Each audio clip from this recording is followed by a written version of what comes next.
हिमाचल बेरोजगार सोसाइटी के अध्यक्ष तकदीर सिंह ने कहा है कि वर्तमान कांग्रेस सरकार के तीसरे बजट में भी दिव्यांग वर्ग को अनदेखा किया गया है। उन्होंने कहा कि सरकार की अनदेखी से दिव्यांग वर्ग नाराज है। कई बार प्रदेश सरकार को सोसाइटी ने अपनी मांगों के विषय में अवगत कराया, लेकिन तीसरे बजट से भी इस वर्ग को निराशा ही हाथ लगी है। तकदीर सिंह ने कहा कि सरकार ने हमारे लिए तो कुछ नहीं किया, लेकिन अब सोसाइटी कटोरा अभियान चलाएगी, जिससे एकत्रित चंदे को प्रदेश सरकार को भेजा जाएगा। उन्होंने कहा कि दिव्यांग वर्ग की मांगों को लेकर धर्मशाला से शिमला तक पदयात्रा निकाली गई थी। उस दौरान सरकार ने मांगों पर कार्रवाई का आश्वासन दिया था, लेकिन तीसरे बजट में भी दिव्यांग वर्ग के लिए सरकार ने कुछ नहीं दिया। कि जो हमारी समाज सेवी हिमाचल बेरोजगार सोसाइटी उसका मैं प्रेसिडेंट हूँ और उसका प्रेसिडेंट होने के नाते मैंने समाज के ये जो सोसाइटी हर एक वर्ग की आवाज़ उठाती है।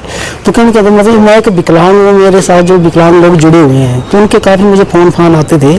तो उन्होंने मुझे बोला कि प्रधान जी आप हमारी आवाज़ नहीं उठा पा रहे हैं। तो इसमें ऐसा है कि हमारा ये बजट जो माननीय मुख्यमंत्री जी ने का पेश किया है, ये तीसरा बजट है हमारे जो सीएम जी बने हैं। और तीसरा बजट होने के बावजूद जब 26 जनवरी 2023 को मैंने पैदल पथ यात्रा यहाँ से धर्मशाला से शिमला तक पैदल पथ यात्रा की थी और वहाँ पे मैं 6 फरवरी को वहाँ पे पहुँचा था और उसका समापन 6 जनवरी को होकओवर में हुआ था।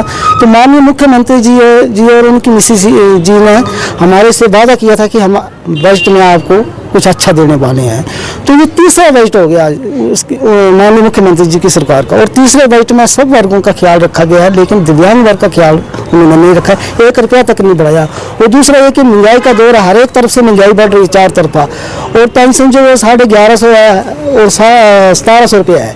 और ये भी 6 महीने के बाद मुझे अभी फ़ोन आया कि आज पेंशन लोगों के खाते में 6 महीने के बाद 3 महीने की पड़ी है। तो कहने का मतलब ये है कि सरकार की इतनी हमारे दिव्यांगों के प्रति अनदेखी क्यों है। और हम ये सरकार से पूछना चाहते हैं कि आपके पास बजट नहीं है तो आपने हमें 26 जनवरी जब मैं पैदल चला था और 6 फरवरी को होकओवर में, तो आपने हमें आश्वासन क्यों दिया था? क्यों झूठ बोलते हैं दिव्यांगों के साथ? यही वर्ग आपने अछूता छोड़ा जिसको आपने कुछ भी नहीं दिया। तो ऐसा क्यों, मैं सरकार से पूछना चाहता हूँ कि आपके पास बजट नहीं है। तो मैं एक बहुत जल्द एक अभियान शुरू करने वाला हूँ, डेट देकर कि एक कटोरा अभियान में शुरू करूँगा धर्मशाला से। और मेरे जितना क्षमता हो सके मैं भीख मांगे माननीय मुख्यमंत्री जी को भेजूँ, क्योंकि हम आपके राहत कोष में थोड़ी सी राहत पहुँचा सके। अभी जो आपने कहा कि कटोरा अभियान शुरू करेंगे, ये जिला कांगड़ा में ही रहेगा कि पूरे प्रदेश में चलाएंगे? सर मैं इस वक्त अपने कांगड़ा की बात करूंगा, क्योंकि मैं कांगड़ा का प्रेसिडेंट हूँ। मैं कांगड़ा से शुरू करूंगा इसको, ये धर्मशाला से शुरू करूंगा, क्योंकि माननीय मुख्यमंत्री जी जो है जब दिव्यांगों के साथ इतनी अनदेखी क्यों, इतना रोष क्यों है, उनके साथ क्यों अनदेखी करते? मैं इस बात को पूछना चाहता हूँ कि जब हमें आश्वासन दिया था आज दिन तक हमारा बैकलॉग नहीं भरा गया सर। और हमारे ये दिव्यांग कहीं भी दिहाड़ी लगा नहीं सकते हैं, क्योंकि उनको दिव्यांग समझ कर उनको कोई भी काम पे नहीं रखता है। और बैकलॉग भी नहीं भरा गया, सबकी सुन रहे हैं, सबको कुछ न कुछ कर रहे हैं, लेकिन दिव्यांगों को कुछ नहीं कर रहे। ब्यूरो रिपोर्ट, चैनल 9, धर्मशाला।